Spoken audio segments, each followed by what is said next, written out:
I met Joey Carter. I think I pushed him across an intersection once in his wheelchair. Maybe that's the first time we actually met. And you helped me out, and you said, what are you doing? Okay, enough's enough. I'm going to admit you to CT. Are you going to go there? And I was like, well, what about my addiction?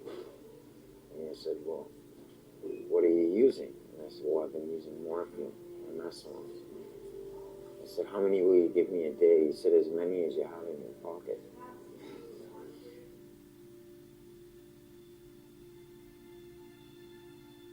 By meeting people where they're at and treating them like human beings and not trying to change them actually opens up the possibility of transformation for them.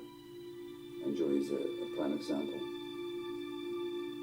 They had come in like every 4 hours to give me my morphine, and I wasn't eating it.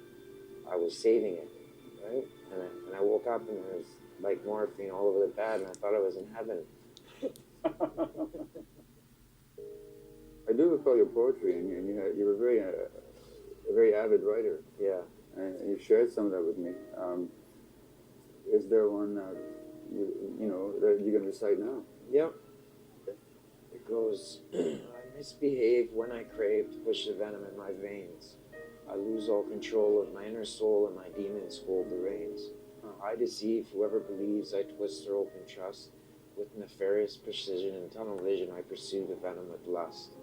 With the desire so strong, I forget all bonds, hurting the ones I adore. And even though they love me, they move on from me to let me fight my war. Uncontrollable, I'm inconsolable, slowly I'm dying inside. A glutton of such, I've used too much, now there's no life in my eyes.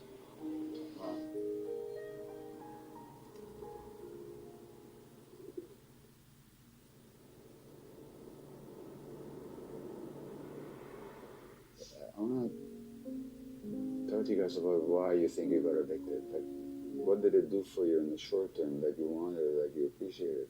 The one thing that I've learned was gratification through sex. Like, it would pay my rent, it would pay my food, it would pay my clothes, but it was also a feeling loved, right? Right. Having that desire for somebody to care and Want you.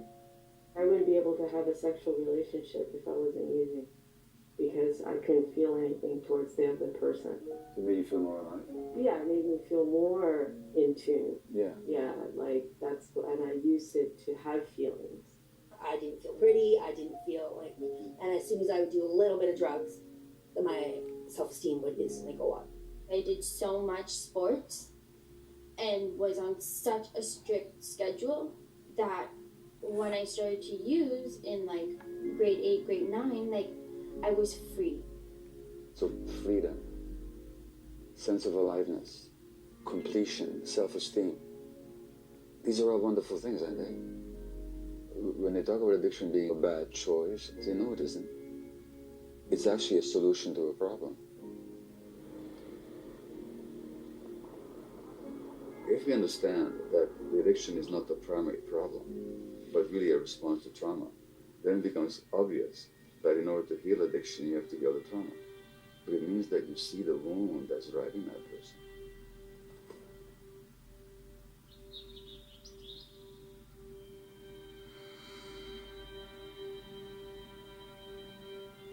Underneath that traumatized persona, there's the healthy individual who has never found expression in this life because they were never given the venue for expression, never given the relationships in which their authentic humanity could be expressed.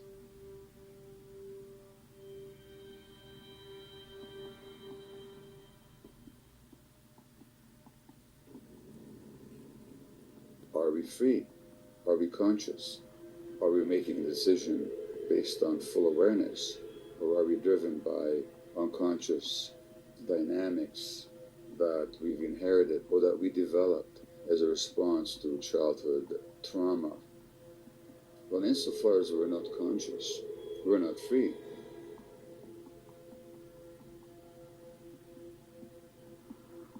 We have then a social structure that induces trauma in a lot of people. Therefore, it induces escapist, addictive behaviors in a lot of people. And those inner trends line up with how society looks like on the outside. So therefore, all this looks perfectly normal and perfectly natural. Fundamentally, the message is that with our minds we create the world. So if I have a worldview that the world is a horrible place, then I'm going to live in a world where I have to be aggressive, suspicious, competitive, and make myself as big as possible so I don't get eaten out. So I have to be grandiose and cunning, because that's the world I'm living in. And these are the people that our society rewards with power.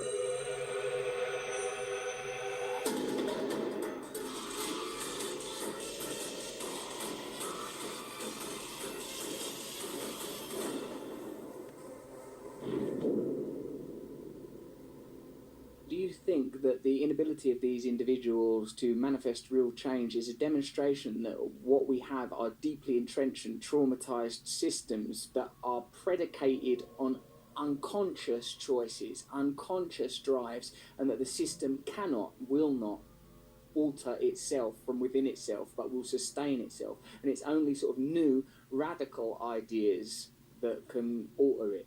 That's exactly what I'm saying. Large segments of the economy survive because people buy things that give them temporary pleasure but do them no good whatsoever in the long term. In fact, they're even harmful. I mean, we're going so far as to destroy the earth because of our addiction.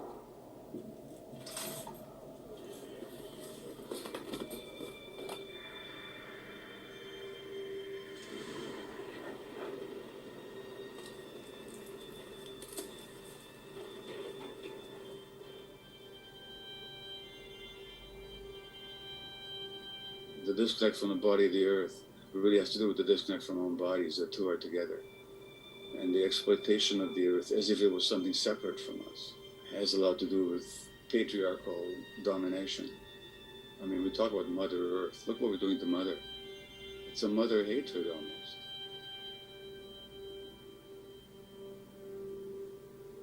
It speaks to a blindness and a passivity, which itself is a marker of societal and collective trauma.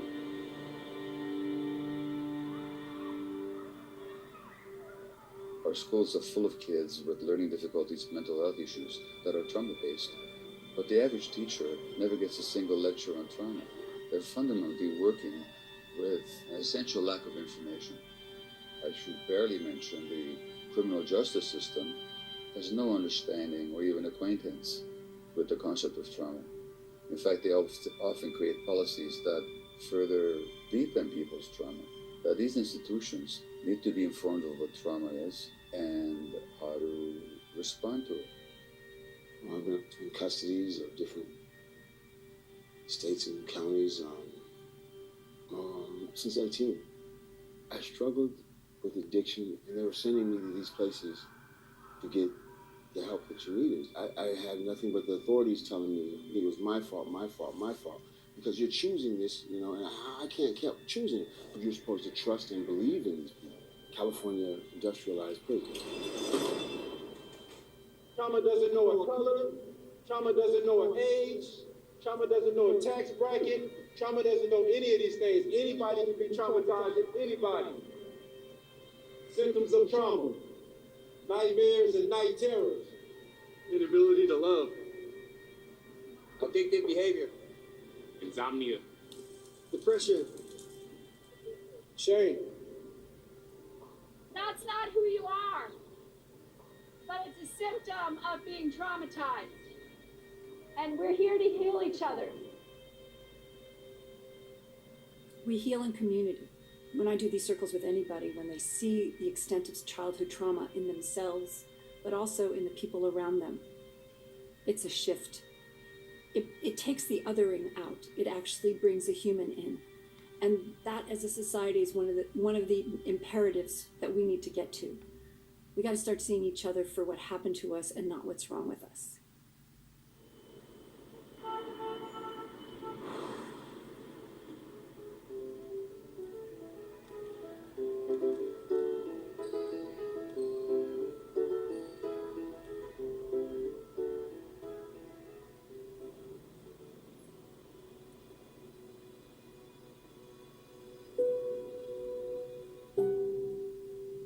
My My name is Romy Nottage. I am the Senior Director of San Francisco and Social Innovation for Downtown Streets team. That is changing the lives of people who are currently homeless through the dignity of work. Labeling people as just drug addicts, like, it's deeper than that. They probably at a younger age have been reinforced that their value is not as significant as others. The pain is the root cause of people trying to feel comfortable in this world. Using street drugs is a method. It is a behavior to support something that is uncomfortable.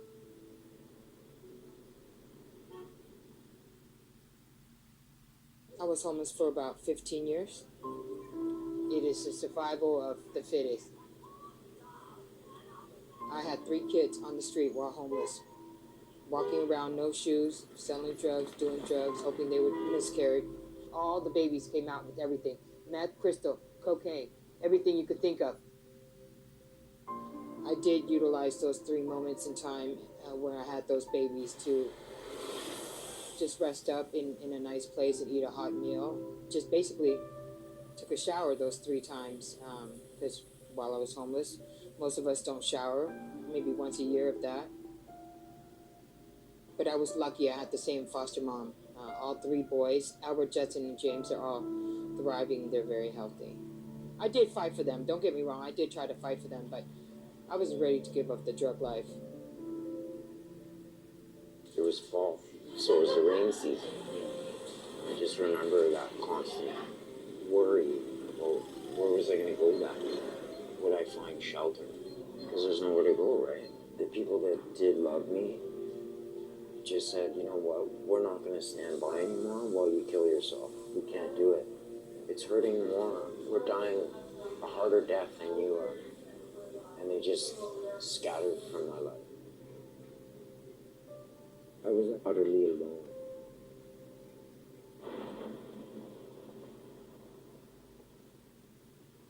I've been in the city on the streets now for 4 years.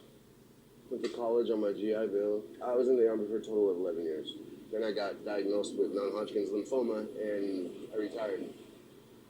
My PTSD comes from experiences with trying to beat this monkey on my back, you know. I've had a beautiful home and vehicles and wife and kids and thrown it all away for drugs.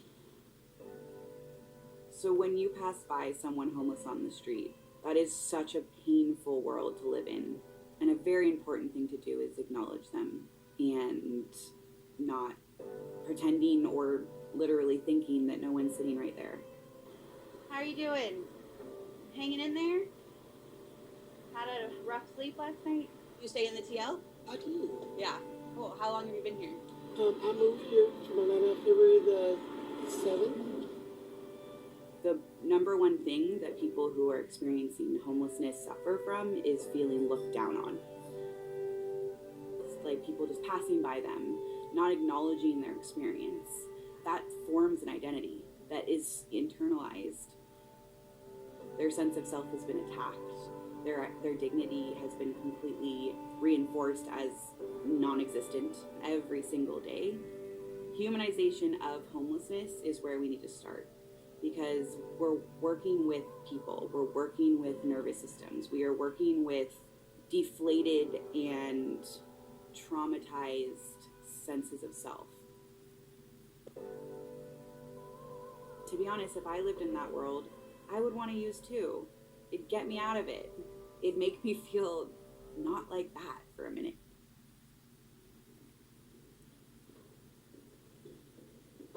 Hey, Dwayne, you home? It's Tessa. Hey, how are you? How are you? I'm Tessa. I'm a harm reduction specialist at Abode Housing Services. I help people move through the pain of their addiction, regain dignity. So, oh my gosh, your place looks amazing. I took this job because of the harm reduction approach where people get housing. You don't have an agenda, you must do this or that in order to access housing. You're worthy of housing because housing should be a right. When people get housed after they've been outdoors for 7, 15, 25 years, whatever the number is, you're alone. You don't have survival to do. So this is when I'm starting to see everybody's pain start surfacing. And people